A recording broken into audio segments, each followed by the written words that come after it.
Friends, welcome back to our channel. ಸ್ನೇಹಿತರೆ, ದೊಡ್ಡ ಮನೆ ಹಬ್ಬ ಕಾರ್ಯಕ್ರಮದ ಬಗ್ಗೆ ರಕ್ಷಿತಾ ಶೆಟ್ಟಿ ಬೇಸರ ವ್ಯಕ್ತಪಡಿಸಿದ್ದು ಸುಷ್ಮಾ ರಾವ್ ಮೇಲೆ ಆರೋಪವನ್ನ ಮಾಡಿದ್ದಾರೆ. ಹಾಗಾದ್ರೆ ದೊಡ್ಡ ಮನೆ ಹಬ್ಬ ಕಾರ್ಯಕ್ರಮದಲ್ಲಿ ಏನಾಯ್ತು? ರಕ್ಷಿತಾ ಶೆಟ್ಟಿ ಸುಷ್ಮಾ ಅವರ ಮೇಲೆ ಆರೋಪ ಮಾಡಿರೋದಾದ್ರೂ ಏನು ಹೇಳ್ತಾ ಹೋಗ್ತೀನಿ. ಅದಕ್ಕಿಂತ ಮೊದಲು ನೀವಿನ್ನ ನಮ್ಮ ಚಾನಲನ್ನು ಸಬ್ಸ್ಕ್ರೈಬ್ ಮಾಡ್ಕೊಂಡಿಲ್ಲ ಅಂದರೆ ನಮ್ಮ ಚಾನಲನ್ನು ಸಬ್ಸ್ಕ್ರೈಬ್ ಮಾಡಿಕೊಂಡು ಪಕ್ಕದಲ್ಲಿ ಬರ್ತಕ್ಕಂಥ ಬೆಲ್ ಐಕಾನ್ ಮೇಲೆ ಮರಿದೇ ಕ್ಲಿಕ್ ಮಾಡ್ಕೊಳ್ಳಿ. ಸ್ನೇಹಿತರೆ, ನಿಮ್ಮೆಲ್ಲರಿಗೂ ಗೊತ್ತಿರುವಂತೆ ಬಿಗ್ ಬಾಸ್ ಕನ್ನಡ 12ರ ಕಾರ್ಯಕ್ರಮ ಮುಕ್ತಾಯವಾದ ಮೇಲೆ ಕಲರ್ಸ್ ಕನ್ನಡ ವಾಹಿನಿ 12 ಸ್ಪರ್ಧಿಗಳನ್ನು ಒಟ್ಟುಗೂಡಿಸಿ ದೊಡ್ಡ ಮನೆ ಹಬ್ಬ ಅಂತ ವಿಶೇಷ ಕಾರ್ಯಕ್ರಮವನ್ನು ಆಯೋಜನೆ ಮಾಡಿತ್ತು. ಸುಷ್ಮಾ ಕೇರಾವ್ ನಿರೂಪಣೆ ಮಾಡಿದ ಈ ಶೋ ಬಗ್ಗೆ ಇದೀಗ ರಕ್ಷಿತಾ ಶೆಟ್ಟಿ ಬಹಿರಂಗವಾಗಿಯೇ ಅಸಮಾಧಾನ ಹೊರಹಾಕಿದ್ದಾರೆ. ದೊಡ್ಡ ಮನೆ ಹಬ್ಬ ಕಾರ್ಯಕ್ರಮದಲ್ಲಿ ನನಗೆ ಮಾತನಾಡೋಕೆ ಅವಕಾಶವೇ ಕೊಡಲಿಲ್ಲ, ಬರೀ ಗಿಲ್ಲಿ ಕಾವ್ಯ ಅಂತಿದ್ರು, ಆಂಕರ್ ಬರೀ ಗಿಲ್ಲಿ ಕಾವ್ಯನೇ ಮಾತನಾಡಿಸ್ತಿದ್ರು ಅಂತ ರಕ್ಷಿತಾ ಶೆಟ್ಟಿ ಆರೋಪಿಸಿದ್ದಾರೆ.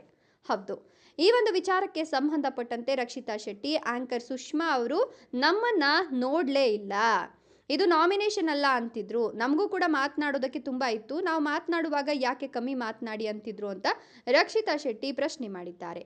ಇನ್ನು ರಕ್ಷಿತಾ ಶೆಟ್ಟಿ ಹೇಳೋ ಪ್ರಕಾರ ನಾಮಿನೇಷನ್ ಅಲ್ಲ ಅಂದಿದ್ದು ಗಿಲ್ಲಿ ನಟ, ಹಾಗಾಗಿ ನಮಗೆ ಮಾತನಾಡೋಕೆ ಆರಂಭಿಸ್ತಾದಾಗಲೇ ಇವರು ಸ್ಟಾಪ್ ಮಾಡಿಸ್ತಿದ್ರು, ಯಾವಾಗಲೂ ಪದೇ ಪದೇ ಹೋಗಿ ಗಿಲ್ಲಿ ಕಾವ್ಯ ಹತ್ರ ಮಾತನಾಡ್ತಿದ್ರು, ನಾವು ಮಾತ್ರ ಸುಮ್ಮನೆ ನಿಂತಿದ್ದು, ಮಾತಾಡಲಿ ನೋ ಪ್ರಾಬ್ಲಮ್, ಆದರೆ ನಾವು ಕೂಡ ನಿಂತ್ಕೊಂಡಿದ್ವು, 10 ನಿಮಿಷದಿಂದ ನಾನು ಹೀಗೆ ನಿಂತ್ಕೊಂಡಿದ್ದೆ, ಅಂದರೆ ನಾವು ಕೂಡ ಇದ್ದೇವೆ, ನಮಗೂ ಮಾತಾಡೋಕೆ ಉಂಟು ಅಂತ ಇದೀಗ ರಕ್ಷಿತಾ ಶೆಟ್ಟಿ ಸುಷ್ಮಾ ಅವರ ಬಗ್ಗೆ ಬಹಿರಂಗವಾಗಿಯೇ ಇದೀಗ ಅಸಮಾಧಾನವನ್ನು ಹೊರಹಾಕಿದ್ದಾರೆ.